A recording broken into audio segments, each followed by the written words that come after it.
Il y a une phrase qui dit « Nous cherchons à l'âge adulte l'amour qu'on a reçu, ou celui qui nous a manqué ».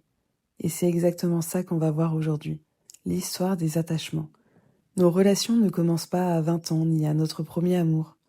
Elles commencent bien avant, dans les bras de nos parents, de nos figures d'attachement, dans la manière dont on nous a tenus, nourris, consolés, ou au contraire, ignorés, rejetés, effrayés. Et tout ça s'inscrit dans notre corps, dans notre système nerveux, dans la façon dont on régule nos émotions. Aujourd'hui, on va explorer ensemble les 4 grands styles d'attachement. Et je vais te demander une chose.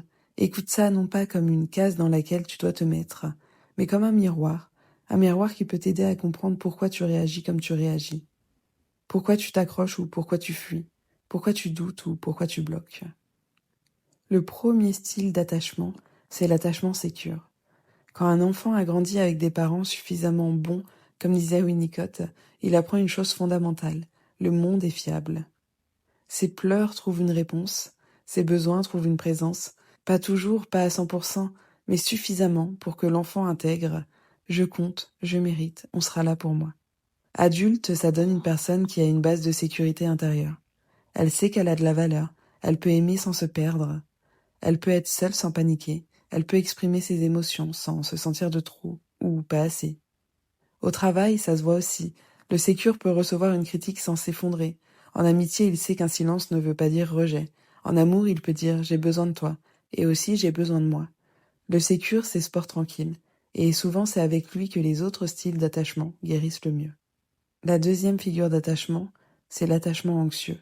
L'anxieux n'est pas né anxieux, il l'est devenu. Parce qu'enfant, son parent était parfois là, parfois absent, parfois attentif, parfois distrait, parfois chaleureux, parfois froid. L'enfant a donc intégré « si je ne fais pas attention, l'amour peut disparaître ». Alors son système s'est réglé sur l'hypervigilance.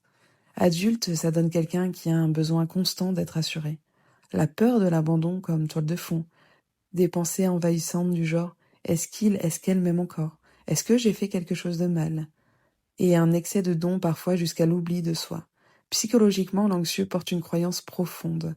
Je ne suis pas assez pour être aimé tel que je suis. Et c'est cette croyance qui nourrit l'angoisse. Et derrière, il y a une grande sensibilité, une grande capacité d'amour, mais aussi une douleur immense.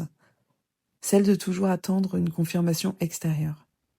Quand on a ce style de figure d'attachement, c'est important d'apprendre à se réguler soi-même, que ce soit par la respiration, l'écriture, le sport, la méditation. C'est important de trouver une activité qui nous permet de nous recentrer sur nous et de se réguler. C'est aussi important de reprogrammer ses croyances. Je ne suis pas trop, je suis digne d'amour même sans le prouver. Et c'est important de vivre des relations qui rassurent, au lieu de réveiller tout le temps la blessure. L'anxieux, il a soif d'amour, et cette soif n'est pas une faiblesse, mais il doit apprendre à la désaltérer aussi en lui-même. La troisième grande figure d'attachement, c'est l'attachement évitant. L'évitant, lui aussi, n'est pas froid par nature. Il l'a appris à l'être. Enfant, quand il exprimait ses besoins, il n'y avait pas forcément de réponse. Ou pire, il y avait du rejet, de la honte. Alors cet enfant, il a compris que mes émotions ne servent à rien. Mieux vaut ne pas sentir, mieux vaut me débrouiller seul. Alors il a coupé le lien avec ses besoins profonds. Adulte, ça donne quelqu'un qui a une difficulté à s'engager profondément, une fuite quand l'autre devient trop proche, un masque de « je gère tout toute seule, tout seul », qui cache une peur de dépendre, et la croyance que l'amour est une menace pour sa liberté. Psychologiquement, l'évitant, lui, il a une contradiction. Il veut être aimé, mais l'amour lui fait peur. Il rêve d'intimité, mais l'intimité lui rappelle une perte de contrôle. Quand on a plutôt un style d'attachement évitant, c'est important de réapprendre à reconnaître ses besoins et de les exprimer petit à petit. C'est aussi se donner la permission de dépendre un peu sans en avoir honte. Et c'est de vivre des relations patientes, qui accueillent nos silences sans les juger. L'évitant n'est pas un cœur glacé.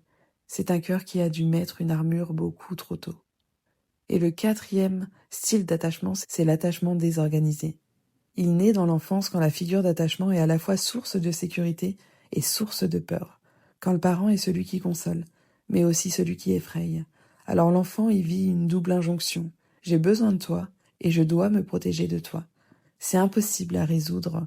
Alors l'enfant se fragmente. Adulte, ça donne quelqu'un qui a des relations montagnes russes. Le désir intense de proximité puis la panique. l'impression d'être coincé entre deux élans, courir vers l'autre ou fuir très loin. Beaucoup de souffrances intérieures, beaucoup de conflits, et même parfois des comportements auto-sabotants. Psychologiquement, le désorganisé, il porte une empreinte de trauma, et c'est souvent lié à des enfances marquées par la violence, l'abus ou une instabilité majeure. Et quand on souffre de ce style d'attachement, je trouve ça super important d'aller faire des thérapies profondes, comme l'EMDR qui peut énormément aider. Je trouve ça aussi important de créer des expériences correctrices de sécurité, de s'entourer de personnes et d'avoir des relations fiables, stables, et apprendre à accueillir petit à petit ces émotions en fait contradictoires. Le désorganisé, il n'est pas cassé. C'est une âme qui a dû survivre dans le chaos et qui peut apprendre pas à pas à retrouver la cohérence. Et à toutes les personnes qui écoutent cet épisode aujourd'hui, même si je sais que parfois on doute de la force qu'on a en nous, mais croyez-moi, cette force, vous l'avez. Les styles d'attachement ne sont pas des étiquettes, ce sont des histoires écrites très tôt. Mais une histoire, ça peut se réécrire. L'anxieux peut apprendre à se calmer, l'évitant peut apprendre à rester, le désorganisé peut trouver un chemin vers la paix, et chacun de nous peut tendre vers plus de sécurité, plus de liberté et plus d'amour vrai.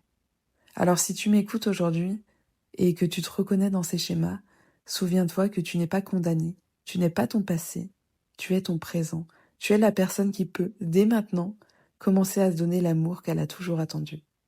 Si cet épisode t'a parlé, si tu t'es reconnu quelque part, ou si ça t'a aidé à comprendre quelqu'un que tu aimes, alors n'hésite pas à le partager autour de toi, parce que tu ne sais jamais qui a besoin d'entendre ça aujourd'hui. Et si tu veux soutenir le podcast, tu peux aussi laisser une note, un petit commentaire. Ça a l'air de rien, mais en vrai ça aide beaucoup à faire voyager ce message, à le faire arriver dans les oreilles de ceux qui en ont besoin. Merci d'avoir écouté cet épisode, merci d'avoir été là, merci pour votre écoute. Et si tu dois retenir une chose aujourd'hui, c'est que tu n'es pas ton passé. Tu es cette personne qui peut réécrire dès maintenant sa propre histoire. Je vous fais des bisous, je vous dis à la semaine prochaine pour un tout nouvel épisode. Prenez soin de vous. Ciao!